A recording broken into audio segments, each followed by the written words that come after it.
Corsual Spotlight.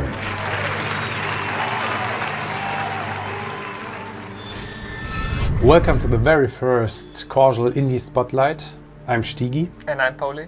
And this is Limbo.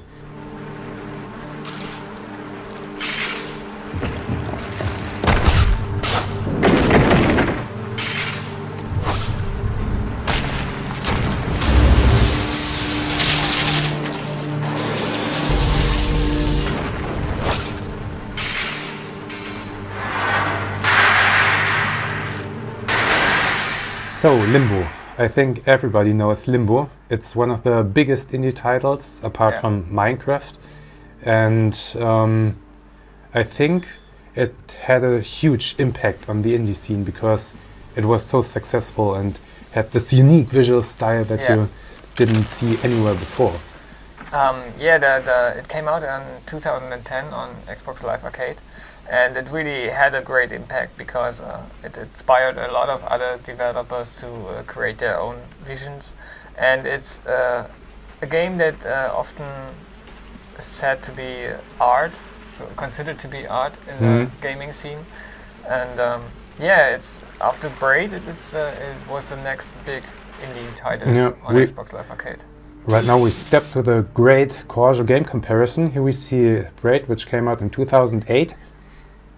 And both had really unique gameplay ideas and a unique atmosphere and this very special look. Yeah. And we can really say that there are not many titles who got that much attention and where people were so satisfied with the experience of the game. Yeah, the critics all gave very high scores to the title, and that's for a reason, because it really has a great atmosphere, it has a unique visual style. And the gameplay itself is fun. I mean, if you see it, you might think it's a jump and run like Super Mario with the dark setting, but actually it's not, because it's more about solving physics puzzles and finding just your way through the limbo. Maybe you should explain what's limbo. Limbo, we know this from the Christopher Nolan movie Inception, and limbo is the place between life and death, where there's no time, nothing. It's just an empty void, so to say. And some people have bad luck, like our little boy here, who wakes up in the woods in the very first scene and just makes his way through the limbo. Tries to find his sister. Yes. Yeah.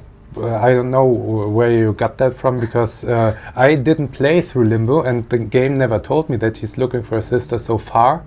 But I'm in this kind of mechanical place with the cages and everything. Yeah, the factory. And so far I didn't hear anything from the sister, but since there was so much buzz about that game, I just knew everybody said, oh, this is the game about the boy who's looking for a sister. Where the hell is the sister, you know? Well, you encounter some other people in the game, like those people that are attacking you and some are running away from you. Yeah, but nobody mentioned his sister so far. Yeah, but you will meet her in the end. But then then I need to play on, you know, because I stopped because I'm lazy when it's about thinking, you know. I don't like to think too much when I play. So, and you have to do a lot of thinking in that game, because there are a lot of puzzles. Of course, there are some sections where you just have to run and jump because something is rolling behind you and you almost die because... you die a lot. It's all about try and error. It's really normal to die. Actually called it try and death because you have to try a lot of different things and the boy will die and die. And they really put some effort into the animation when the boy... Yeah, it's really hard and sometimes to see him die. Yeah, but on the other hand, it's not too bad. I mean, since it's Limbo, obviously you cannot really die there for... Yeah, and it fits the darker tone of the game, so it's really this noir style. So the death might be painful, but it's not for eternity. God damn it! It's not for eternity. Yeah, exactly. The game was ported to almost any system you can think of, from Xbox Live Arcade, where it started, to timed PC, exclusivity iOS. for Xbox Live Arcade, and then it came basically out on every available platform. Mobiles, PCs, every other console. So you can get it no matter what system you own, you can get it. Yeah. Even on Windows Phone? The Corsual box knows. So the game was developed by a pretty small company. Yeah, it's called Playdead, and it was their debut title. And yeah, the company was founded by one of the guys that worked for IO Interactive, and That you might know from Hitman.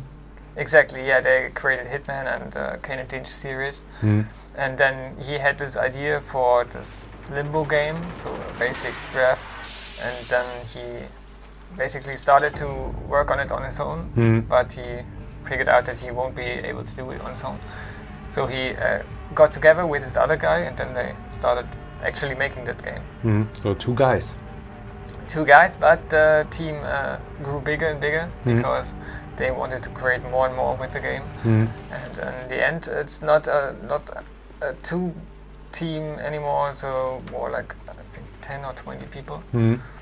And they are now working on another project that hasn't been really announced, but it's also some art style game. So it's really promising to see what they will do there. Okay, so overall, if you haven't played Limbo so far and you're not too afraid of thinking like me, then you should give it a try. I mean, it's not a long game about... it's an indie masterpiece that basically everyone should at least try. But after 5 hours you should be through, right?